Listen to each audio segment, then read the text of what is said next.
രാവിലെയാണ് ഈ അന്ത്യം സംഭവിച്ചത്. ഏകദേശം 3:30 മരണം സംഭവിച്ചതെന്നാണ് നമുക്ക് ലഭിക്കുന്ന വിവരം. എന്തായാലും ഏറെക്കാലം നമുക്കറിയാവുന്നതുപോലെ തന്നെ 90കളിലൊക്കെ സജീവമായി ഈ കേരള കോൺഗ്രസ് രാഷ്ട്രീയത്തിലും പൊതുരാഷ്ട്രീയത്തിലും സജീവമായി നിന്നൊരു വ്യക്തിത്വമായിരുന്നു അദ്ദേഹം എന്നുള്ള കാര്യത്തിൽ യാതൊരു സംശയവുമില്ല. കേരള കോൺഗ്രസിന്റെ കീഴ്ഘടകങ്ങളിൽ നിന്നും വിദ്യാർത്ഥി പ്രസ്ഥാനത്തിലൂടെയും അതുപോലെ തന്നെ യുവജന പ്രസ്ഥാനത്തിലൂടെയും വളർന്നു വരികയും അതിൻ്റെയൊക്കെ അധ്യക്ഷനായി ഇരിക്കുകയും ചെയ്തു എന്നുള്ളൊരു പ്രത്യേകത കൂടി അദ്ദേഹത്തിനുണ്ട്. അങ്ങനെയാണ് 90കളുടെ തുടക്കത്തിൽ തന്നെ MLA ആയിട്ട് കടുത്തുരുത്തിൽ നിന്നും കേരള കോൺഗ്രസ് എമ്മിന്റെ MLA ആയിട്ട് അദ്ദേഹം വിജയിച്ചു വരുന്നത്. KM മാണിയുടെ വിശ്വസ്തൻ എന്ന പേരിലായിരുന്നു അദ്ദേഹം അറിയപ്പെട്ടിരുന്നത്. എന്നാൽ അതിനുശേഷം ഉണ്ടായ പിളർപ്പിൽ അദ്ദേഹം ജേക്കബ് വിഭാഗത്തിനോടൊപ്പം പോവുകയും അവിടെയും ജേക്കബ് വിഭാഗത്തിന്റെ അധ്യക്ഷനായി മാറുന്ന ഒരു കാഴ്ചയും കണ്ടു.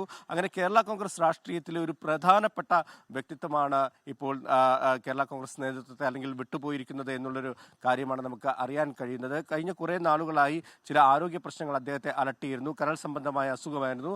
ഏറ്റവും ഒടുവിലായിട്ട് ജോസഫ് വിഭാഗത്തിന്റെ ഒരു സഹയാത്രികനായിട്ടായിരുന്നു അദ്ദേഹം നിലകൊണ്ടിരുന്നത്. പ്രത്യേകിച്ചും കഴിഞ്ഞ പാർലമെന്റ് തെരഞ്ഞെടുപ്പിലൊക്കെ ഫ്രാൻസിസ് ജോർജിന് വേണ്ടിയൊക്കെ അദ്ദേഹം സ്വീകരിച്ച നിലപാടുകൾ അത് വലിയ ചർച്ചയാകുന്ന ഒരു കാഴ്ച നമ്മൾ കണ്ടതാണ്. അതിനുശേഷമാണ് ആരോഗ്യം അദ്ദേഹത്തെ ബാധിക്കുന്നത്, ആരോഗ്യ പ്രശ്നങ്ങൾ ഉണ്ടാകുന്നത്. കഴിഞ്ഞ ദിവസം ഏതാനും ഒരാഴ്ചയായിട്ട് പാലായിലുള്ള ഒരു സ്വകാര്യ ആശുപത്രിയിൽ ചികിത്സ തേടുകയായിരുന്നു. ഇന്നലെയോടുകൂടി മരുന്നുകളോട് പ്രതികരിക്കാതെ വരികയും മരണം സംഭവിച്ചുവെന്നാണ് നമുക്കറിയാൻ കഴിയുന്നത്.